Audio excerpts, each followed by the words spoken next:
ক্লাসে আমরা অ্যাপ্লিকেশন তৈরি করেছি। অ্যাপ্লিকেশন মেনু সেট করেছি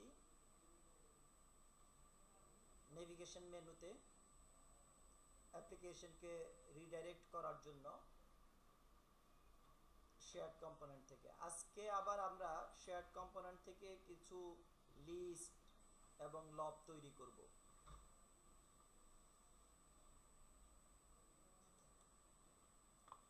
এখানে একটা রিপোর্টের জন্য লিস্ট তৈরি করব। আমরা যে যে রিপোর্টগুলো নিব সেই রিপোর্টগুলোর জন্য একটা লিস্ট তৈরি করব শেয়ার্ড কম্পোনেন্ট থেকে।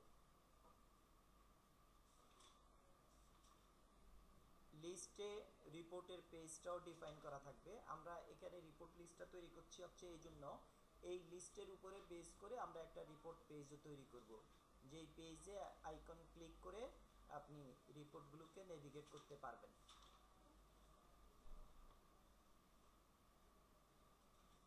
চলেন আমরা আমাদের অ্যাপ্লিকেশনে চলে যাই। শেয়ার্ড কম্পোনেন্ট,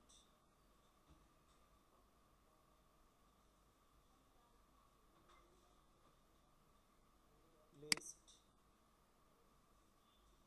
এই যে এখানে আমরা একটা লিস্ট ক্রিয়েট করব। এই যে এখানে দেখেন বলাই আছে নেভিগেশন, নেভিগেশন থেকে লিস্টে আমরা যাব। ঠিক আছে, ক্রিয়েট লিস্ট। লিস্টে আমরা যে কম্পোনেন্টগুলো নিব সেগুলো এখানে বলা আছে। এই যে এখানে দেখেন লিস্ট, এন্ট্রি লেভেল এবং টার্গেট পেজ নাম্বার। এখানে মাঝখান দিয়ে একটা দুটো আমরা বাদ দিয়ে বাকিগুলো নিব আর কি।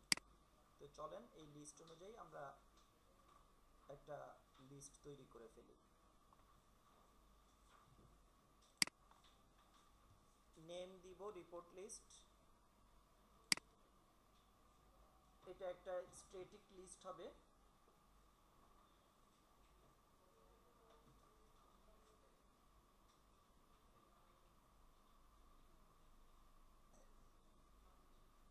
এখন নেক্সট বাটন প্রেস করি।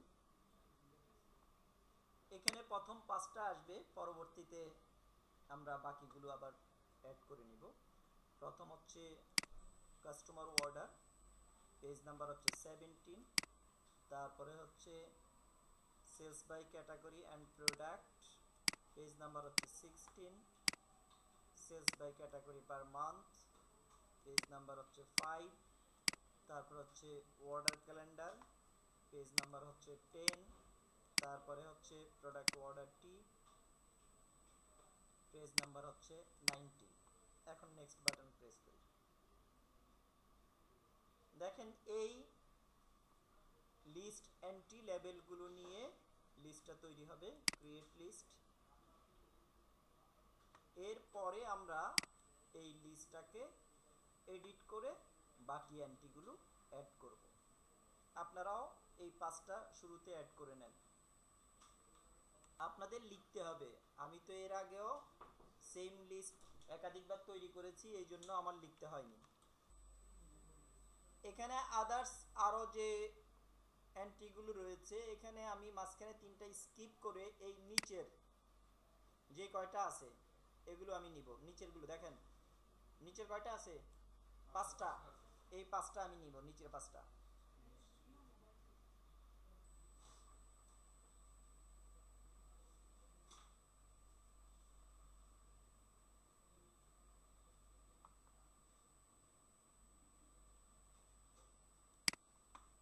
ক্রিয়েট এন্ট্রি,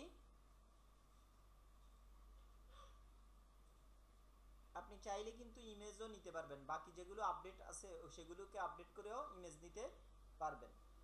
এখন আপাতত ইমেজ নিলাম না।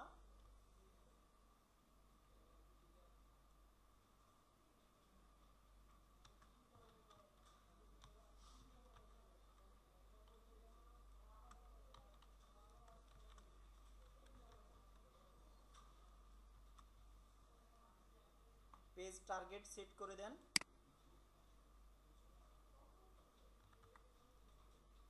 create another,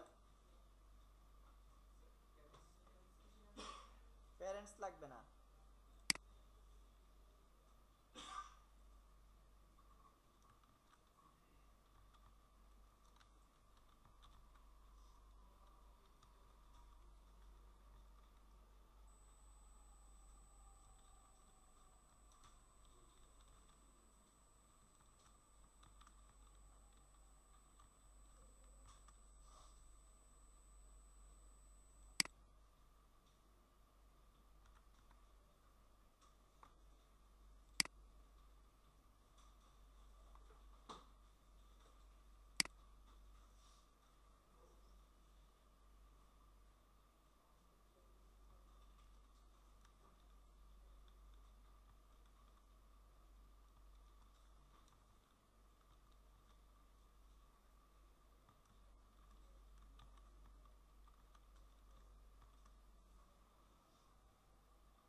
বুঝি নাই।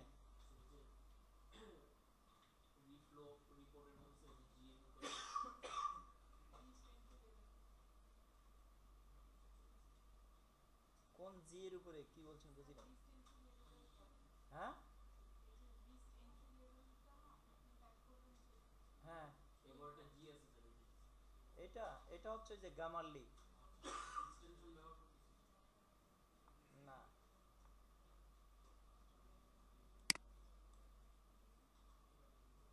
আচ্ছা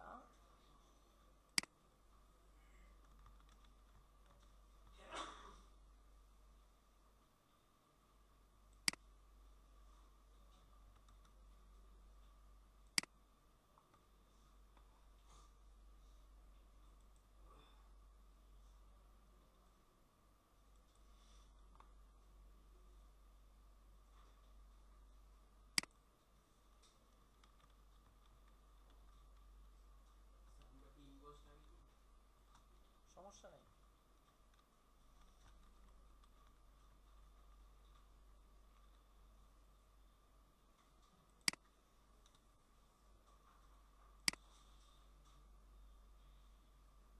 এখন আপনি চাইলে এগুলোতে কিন্তু লোগো সেট করতে পারেন, লোগো সেট করলেই সুন্দর দেখাবে আর কি।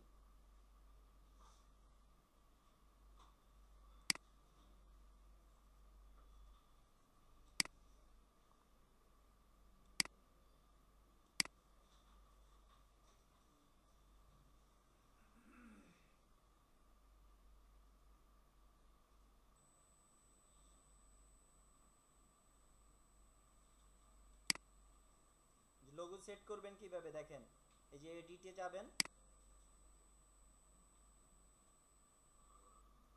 ইমেজ অর ক্লাসেস, এরপরে এখান থেকে একটা লোগো নিয়ে নেবেন আগের মতোই, এরপরে অ্যাপ্লাই চেঞ্জেস।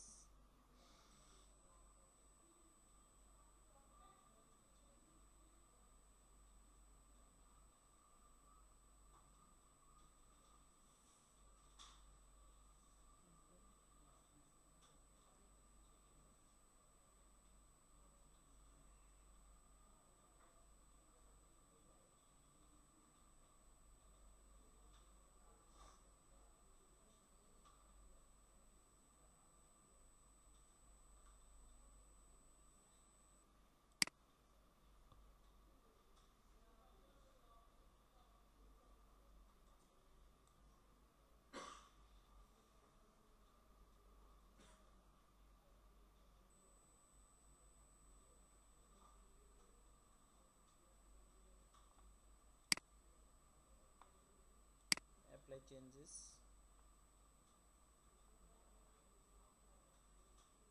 নেক্সট ওয়ান,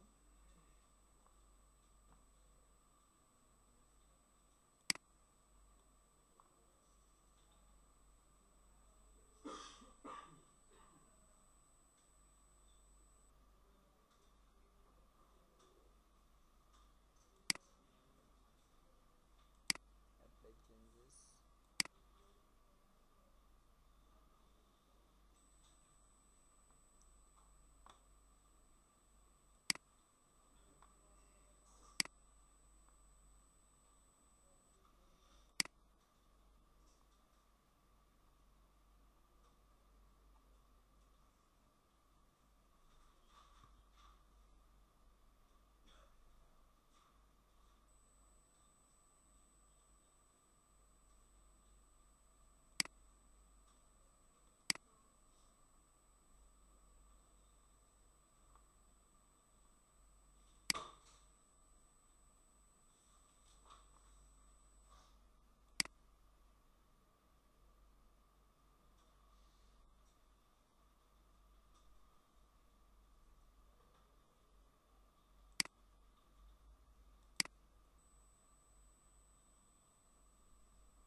প্রত্যেকটার জন্য আইকন সেট করে নিলাম আর কি।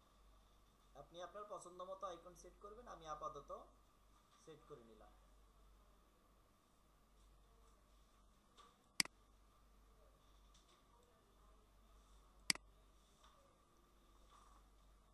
আচ্ছা, এরপরে হচ্ছে আমাদের আরো কিছু লিস্ট তৈরি করতে হবে। অর্ডার উইজার্ড লিস্ট তৈরি করতে হবে। আমরা অর্ডারটা একটু ডাইনামিক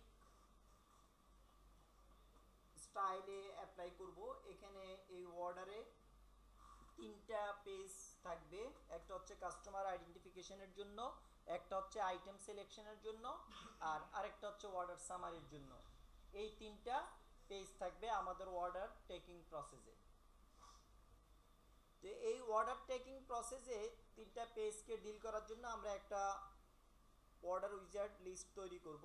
এই যে এখানে দেখেন, যখন যেই পেজটাতে থাকবেন তখন সেই পেজটা হাইলাইট করবে। ঠিক আছে, এই যে এইটা হচ্ছে লিস্ট। এই লিস্টের জন্য একটা লিস্ট তৈরি করব। আর আরেকটা লিস্ট হচ্ছে, আমাদের এখানে তো কাস্টমার দুই ধরনের থাকবে, একটা হচ্ছে এক্সিস্টিং কাস্টমার, আর একটা থাকবে হচ্ছে নিউ কাস্টমার। তো এখানে দুটো অপশন থাকবে কাস্টমার আইডেন্টিফাই করার জন্য। নিউ কাস্টমার হলে নতুন কাস্টমার এন্ট্রি দিয়ে সামনের দিকে যাবেন, এক্সিস্টিং কাস্টমার হলে ওই কাস্টমারটাকে আপনি চুজ করে তারপরে সামনের দিকে যাবেন। চুজ করবেন, দ্যাট মিন্স এই কাস্টমারের জন্য অর্ডারটা আপনি সাবমিট করবেন। আর নতুন কাস্টমার হলে নতুন কাস্টমারের ইনফরমেশন দিয়ে আপনি অর্ডারটা সাবমিট করবেন। চলেন এখন আমরা একটা অর্ডার উইজার্ড লিস্ট তৈরি করে ফেলি, এই যে অর্ডার উইজার্ড লিস্ট নামে।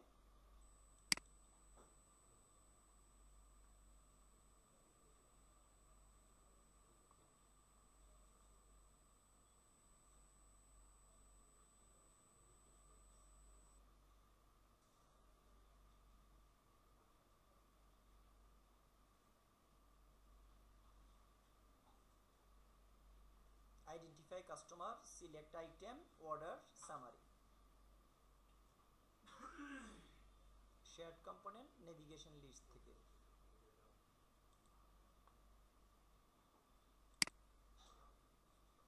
এই যে লিস্ট শেয়ার্ড কম্পোনেন্ট থেকে আমরা এখানে এসেছি।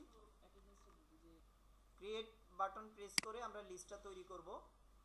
এখানে এটার নাম দেন অর্ডার উইজার্ড।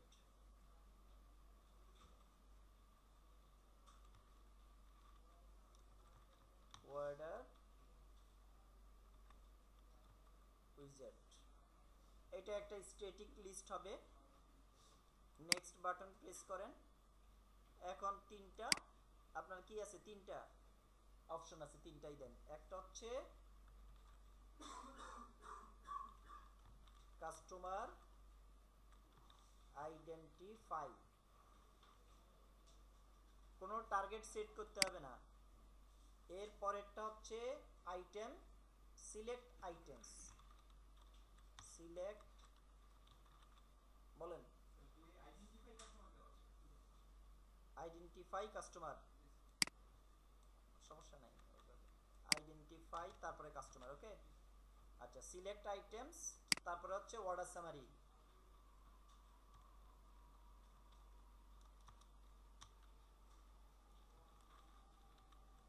ওকে, তাহলে এখন দিয়েছেন তিনটা অপশন সেট করার পরে নেক্সট বাটন প্রেস করবেন।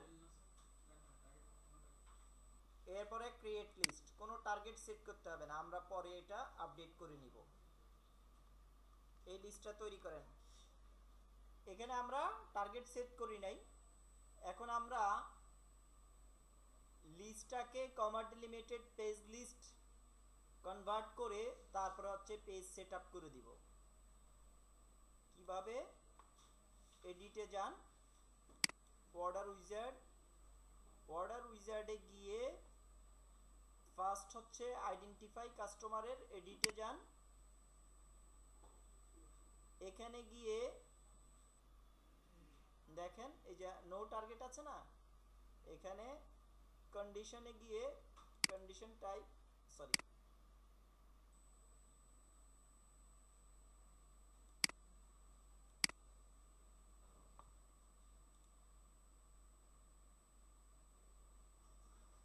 কারেন্ট লিস্ট এন্ট্রি সেকশনে যাবেন। লিস্ট এন্ট্রি সেকশনে যাবেন। কারেন্ট লিস্ট এন্ট্রি সেকশনে গিয়ে কমা ডিলিমিটেড লিস্ট কি লিখবেন? কমা ডিলিমিটেড লিস্ট। এরপরে এখানে লিখবেন 11, ঠিক আছে? তারপরে হচ্ছে অ্যাপ্লাই চেঞ্জেস,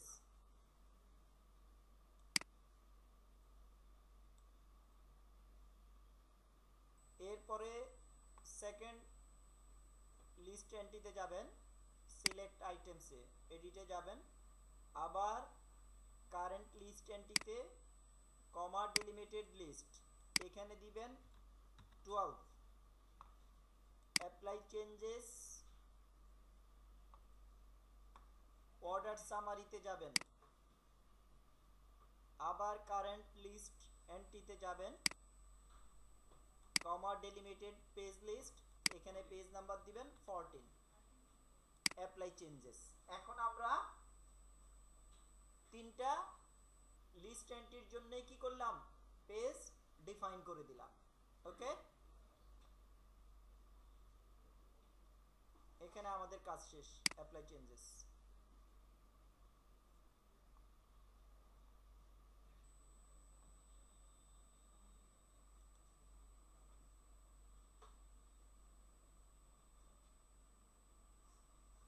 এই যে এই লিস্টগুলো এইভাবে ডিফাইন হবে।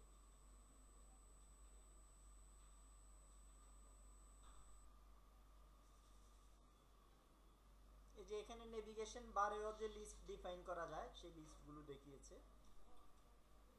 আচ্ছা, আমরা এখানে কিছু ডিফাইন করব না। তো এখন আমরা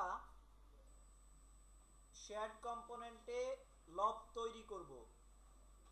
প্রোডাক্ট ক্যাটাগরিজ লব, প্রোডাক্ট লব, স্টেট লব, নিউ অর এক্সিস্টিং কাস্টমার লব, এখানে কয়েকটা লব আমরা তৈরি করব। চলেন, ফার্স্ট হচ্ছে আমরা তৈরি করব প্রোডাক্ট ক্যাটাগরি লব। প্রোডাক্ট ক্যাটাগরি লব তৈরি করব শেয়ার্ড কম্পোনেন্ট থেকে। শেয়ার্ড কম্পোনেন্ট, একটু ব্যাকে যান। শেয়ার্ড কম্পোনেন্ট, এই যে এখানে দেখেন আদার কম্পোনেন্টস, ডান পাশে পেয়েছেন? ডান পাশে আদার্স কম্পোনেন্টসে লিস্ট অফ ভ্যালুস, আদার কম্পোনেন্টে list of values, list of ভ্যালুসে কোনো লিস্ট এখন আর নাই। তো এখানে ক্রিয়েট বাটন প্রেস করেন নতুন লব তৈরি করার জন্য। এটা হচ্ছে ফ্রম স্কেচ থেকে।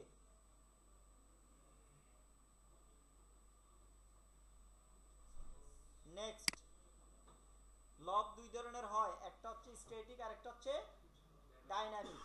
আমরা ক্যাটাগরি লবটা করব স্ট্যাটিক। স্ট্যাটিক সিলেক্ট করেন আর একটা নাম দেন, নাম হচ্ছে ক্যাটাগরিজ। নাম কি দিব? ক্যাটাগরিজ। তারপরে নেক্সট বাটন প্রেস করেন, ক্যাটাগরিজ স্ট্যাটিক, তারপর হচ্ছে নেক্সট। নেক্সট বাটন প্রেস করে এখন আপনি ক্যাটাগরিগুলো দিয়ে দেন। Man, display value man, return value man, তারপরে হচ্ছে women,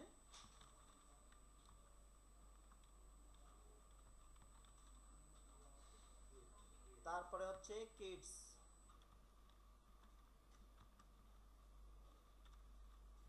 okay, create list of values. একটা লব তৈরি হয়ে গেল।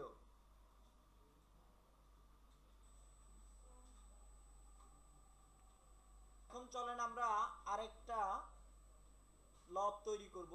এখন একটা ডাইনামিক লব তৈরি করব, প্রোডাক্ট উইথ প্রাইস লব। এখানে আমরা লবে প্রোডাক্টের নামের সাথে সাথে প্রাইসটাও দেখাবো, আর ডেটাবেজে ইন্টারনালি ইনপুট নিবে হচ্ছে প্রোডাক্ট আইডি। বুঝতে পেরেছেন? এখানে অ্যাপেক্স স্কেপ ডট এচটিএমএল একটা বিল্ট ইন ইউজ করেছে। এটা হচ্ছে এই যে বলে দিয়েছে, এটা দেখেন, এটা হচ্ছে ক্রস সাইট স্ক্রিপ্ট অ্যাটাক থেকে আপনার কোডটাকে সেভ করার জন্য এই apex escape dot HTML built in use করেছে, আপনার কোয়ারিতে এটা ইউজ করেছে আর কি, যে অ্যাপেক্স ডট এসটিএমএল। আচ্ছা, এখন চলেন আমরা এই লবটা তৈরি করে নেই। Create from sketch, next name product with price, লব টাইপ হচ্ছে ডাইনামিক, নেক্সট এসকিউএল কোয়েরির উপরে বেস করে হবে, কোয়েরি অপশনটা সিলেক্ট করেন, তারপরে হচ্ছে কোয়েরিটা পেস্ট করেন।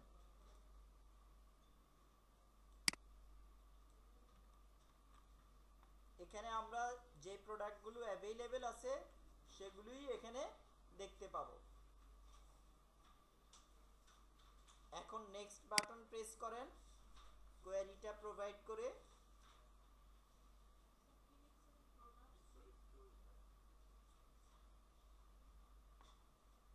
রিটার্ন কলাম আর ডিসপ্লে কলাম ডি, ক্রিয়েট।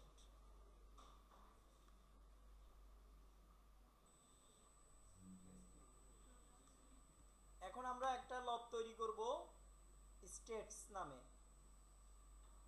এটা ডেমো স্টেটস টেবিলের উপরে বেস করে হবে,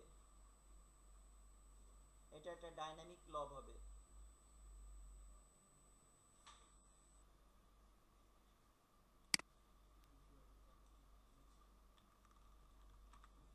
সেম ভাবে শেয়ার্ড কম্পোনেন্ট থেকে লিস্ট অফ ভ্যালুসে, তারপরে ক্রিয়েট বাটন প্রেস করবেন, from sketch, next LOV name states type dynamic, next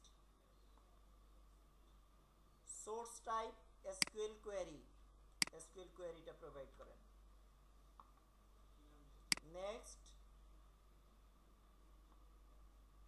return value, return value select করে দেন, ডিসপ্লে ভ্যালু সিলেক্ট করে ক্রিয়েট বাটন প্রেস করেন, স্টেট লবটা তৈরি হয়ে গেল। এখন আমরা আরেকটা লিস্ট তৈরি করব, এটা হচ্ছে static list, new or existing customer LOV. আমরা যে কাস্টমার সিলেকশনের একটা অপশন দেখিয়েছি না একটু আগে, সেটার জন্য আমরা একটা লব তৈরি করব, নিউ অর এক্সিস্টিং কাস্টমার। এখানে খেয়াল করেন আমরা ডিসপ্লে ভ্যালুগুলো দিচ্ছি ইউনিট ক্যাবে, ইউনিট ক্যাপ, ঠিক আছে, এক্সিস্টিং কাস্টমার, আর রিটার্ন ভ্যালুটা দিচ্ছি আপার কেসে, এক্সাক্ট আপার কেসে হতে হবে, এক্সাক্ট কি হতে হবে, আপার কেসে, না হলে কিন্তু আপনি ভ্যালু পাবেন না। এই এক্সিস্টিং নিউর উপরে বেস করে অনেক কোডিং হবে সামনে, এই জন্য এটা মাথায় রেখে এটা আপার কেসে অ্যাপ্লাই করেন। চলেন সেম ভাবে ক্রিয়েট বাটন প্রেস করে ফ্রম স্কেচ,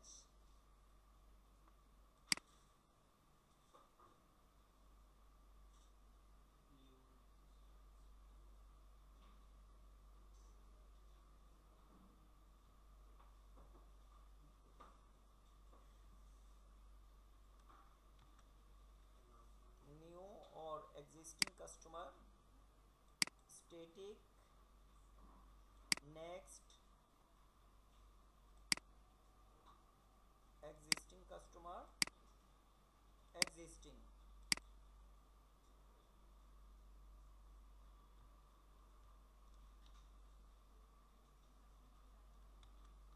new customer,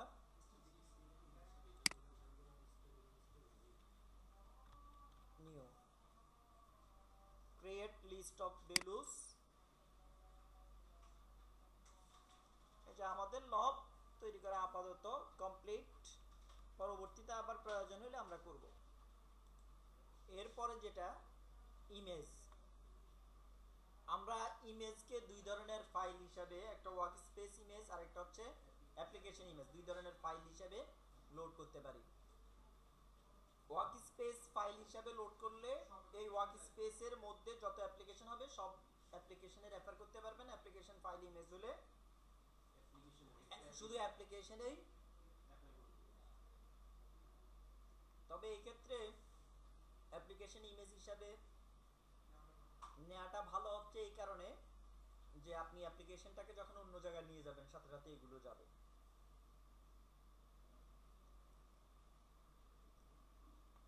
এখানে ওরা আইকন সেট করছে, আইকন সেট তো আমাদের দরকার নাই এখন, আমরা তো লেটেস্ট ভার্সন ইউজ করছি, লেটেস্ট ভার্সনে আইকন অটোমেটিক ইউজ হয়। এই চ্যাপ্টার কমপ্লিট।